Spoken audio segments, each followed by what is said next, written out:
Islam di Nusantara memiliki sejarah panjang sejak pertama kali masuk hingga saat ini. Tentang bagaimana awal mula sejarah masuknya Islam ke Nusantara hingga menjadi negara dengan pemeluk Islam terbesar di dunia. Ada beberapa pendapat mengenai proses masuknya Islam, terutama perihal waktu dan tempat asalnya. Berikut merupakan teori-teori yang dapat digunakan untuk mengetahui kedatangan Islam di Nusantara. 1. Teori Makkah. Teori Makkah merupakan sanggahan terhadap teori Gujarat. Teori Makkah berpendapat bahwa Islam masuk ke Indonesia pada abad ke-7 dan dibawa dari Arab Mesir pada masa kekhalifahan. Hal-hal yang mendasari munculnya teori ini adalah sebagai berikut. Pertama, pada abad ke-7 yaitu tahun 674 Masehi, terdapat perkampungan Islam di pantai barat Sumatera. Kedua, kerajaan Samudra Pasai menganut aliran mazhab Syafi'i, di mana pengaruh mazhab Syafi'i terbesar pada waktu itu adalah Mesir dan Mekah, sedangkan Gujarat atau India adalah penganut mazhab Hanafi. Ketiga, Raja-Raja Samudra Pasai menggunakan gelar Al-Malik. Gelar tersebut berasal dari Mesir. Pendukung teori Mekah ini adalah Hamka, Wagner, dan T.W. Arnold. Para ahli yang mendukung teori ini menyatakan bahwa abad ke-13 sudah berdiri kekuasaan politik Islam. Jadi, masuknya ke Indonesia terjadi jauh sebelumnya, yaitu abad ke-7, dan yang berperan besar terhadap proses penyebarannya adalah bangsa Arab sendiri. 2. Teori Gujarat. Teori Gujarat berpendapat bahwa agama Islam masuk ke Indonesia pada abad ke-13 yang berasal dari Gujarat, India. Hal-hal mendasari munculnya teori ini antara lain sebagai berikut. Pertama, hubungan dagang Indonesia dengan India telah lama melalui jalur Indonesia sampai Timur Tengah Eropa. Kedua, adanya batu nisan Sultan Samudra Pasai yaitu Malik As-Saleh tahun 1297 yang bercorak khas Gujarat. Ketiga, pencetus teori ini adalah G.W.J. Drewes dan dikembangkan oleh Slok Hubroni. Juga diyakini oleh sejarawan Indonesia Sujipto Wirjo Suparto yang meyakini awal mula sejarah masuknya Islam di Indonesia adalah melalui India atau Gujarat pada abad ke-13. Hal ini juga bersumber dari keterangan Marco Polo dari Venesia, Italia yang pernah singgah di Perak tahun 1292. Ia menceritakan bahwa di Perak sudah banyak penduduk yang memeluk Islam dan banyak pedagang Islam dari India yang menyebarkan ajaran Islam. 3. Teori Persia. Teori Persia menjelaskan tentang pendapat bahwa Islam masuk ke Nusantara pada abad ke-13 dan pembawanya berasal dari Persia atau Iran. Teori Persia ini didukung oleh Husain Jaidiningrat dan Umar Amir Hussein. Menurutnya, kebudayaan Islam di Nusantara punya banyak kesamaan dengan kebudayaan Islam di Persia, antara lain sebagai berikut. Pertama, peringatan 10 Muharram atau Asyura atas meninggalnya Hasan dan Husain cucu Nabi Muhammad SAW. Di Sumatera Barat, peringatan tersebut disebut dengan upacara tablik atau tabut. Adapun di Pulau Jawa ditandai dengan pembuatan bubur syuro. Kedua, kesamaan ajaran Sufi yang dianut Syekh Siti Jenar dan Sufi dari Iran yaitu Al-Halaj. Ketiga, penggunaan istilah bahasa Iran dalam sistem mengejah huruf Arab untuk tanda-tanda bunyi harokat. Keempat, ditemukannya makam Maulana Malik Ibrahim tahun 1419 di Gresik. Kelima, adanya perkampungan lereng atau lerang di Giri daerah Gresik. 4. Teori Cina. Teori Cina mengatakan bahwa proses kedatangan Islam ke Indonesia, khususnya di Jawa, berasal dari para perantau Cina. Orang Cina telah berhubungan dengan masyarakat Indonesia jauh sebelum Islam dikenal di Indonesia. Pada masa Hindu-Buddha, etnis Cina atau Tiongkok telah berbaur dengan penduduk Indonesia, terutama melalui kontak dagang. Agama Islam sendiri berkembang di Cina pada masa dinasti Tang tahun 618 sampai 905 Masehi. Islam masuk ke Cina dibawa oleh Panglima Muslim yang bernama Sa'ad bin Abi Waqqas yang berasal dari Madinah pada masa kekhalifahan Utsman bin Affan radhiyallahu anhu. Di dalam buku Islam di Cina dituliskan oleh Jean Oberle tahun 2004 menyebutkan bahwa relasi antara orang-orang Islam dari Arab dengan orang-orang di Cina terjadi pada tahun 713 Masehi. Proses penyebaran agama Islam di Indonesia oleh Paradai dilakukan dengan berbagai cara yang semuanya mendukung meluasnya ajaran agama Islam. Paradai dan Mubalik menyebarkan agama Islam dengan cara sebagai berikut. 1. Perdagangan.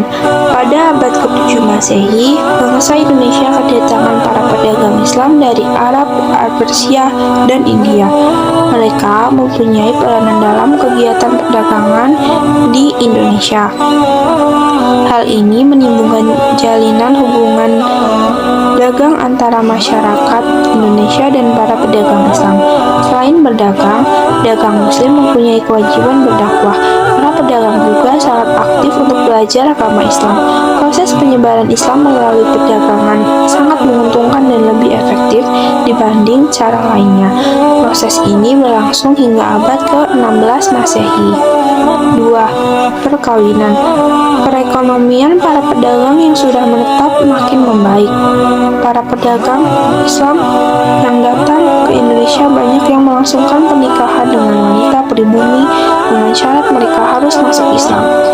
Tokoh yang menggunakan jalur ini, misalnya Raden Rahmat atau Sunan Ampel dengan Nyai Gede Manila. Kemudian, perkawinan antara Raja Brawijaya dengan Putri Jompa yang beragama Islam, kemudian berputra Raden Patah yang pada akhirnya menjadi Raja Demak. 3. Politik. Seseorang raja mempunyai kekuasaan dan pengaruh yang besar dan memegang peranan penting dalam proses Islamisasi. Jika raja sebuah kerajaan memeluk agama Islam, otomatis rakyatnya akan berbondong-bondong memeluk agama Islam karena masyarakat Indonesia memiliki kepatuhan yang tinggi dan raja selalu menjadi panutan rakyatnya. Jika raja dan rakyat memeluk agama Islam, pastinya demi kepentingan politik maka akan diadakannya perluasan wilayah kerajaan yang diikuti dengan penyebaran agama Islam. 4. Pendidikan. Penyebaran Islam melalui pendidikan dilaksanakan dengan mendirikan pesantren.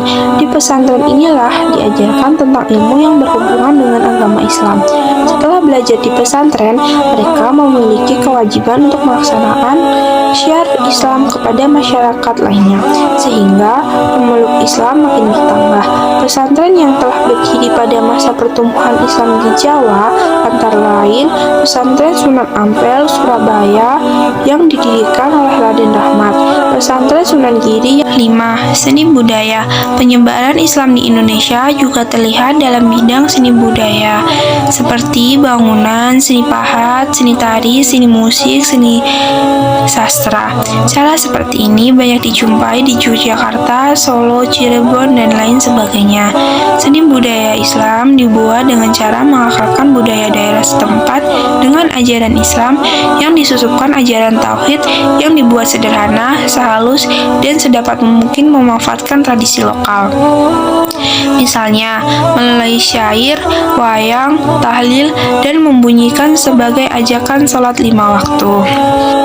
Tasawuf.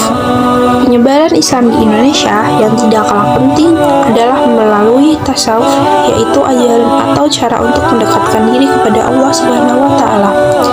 Tasawuf memudahkan orang yang telah mempunyai dasar kebutuhan lain untuk memahami, menerima ajaran Islam. Ajaran tasawuf ini banyak dijumpai dalam cerita-cerita babat dan hikayat masyarakat setempat. Beberapa tokoh tasawuf yang terkenal yaitu Hamzah Fansuri, Syamsuddin, Syekh Abdul Samad, dan Nuruddin Pertama, Sunan Gresik dengan nama asli Maulana Malik Ibrahim. Kedua, Sunan Ampel dengan nama asli Maulana Rahmatullah. Ketiga, Sunan Bonang dengan nama asli Maulana Maghum Ibrahim.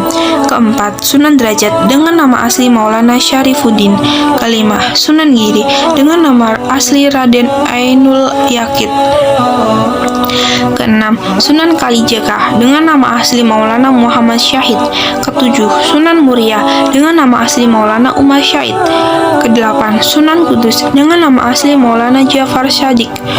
Dan terakhir kesembilan, Sunan Gunung Jati dengan nama asli Maulana Syarif Hidayatullah.